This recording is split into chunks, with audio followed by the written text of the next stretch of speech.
مرحوم والدین حضرت ابو ہریرہ رضی اللہ تعالیٰ عنہ سے روایت ہے کہ آپ صلی اللہ علیہ وآلہ وسلم نے فرمایا کہ نیک آدمی کا جنت میں اللہ ایک درجہ بلند کرتا ہے تو وہ پوچھتا ہے کہ اے اللہ مجھے یہ درجہ کیوں ملا؟ تو اللہ تعالیٰ فرماتا ہے تیری اولاد نے تیرے لیے مغفرت کی دعا کی ہے، اسی لیے اپنے والدین کے حق میں دعا کرتے رہنا چاہیے۔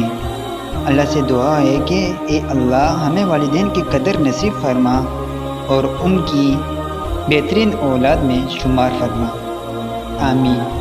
اگر ویڈیو اچھی لگی ہو تو آگے اپنے دوستوں کے ساتھ لازمی شیئر کریں۔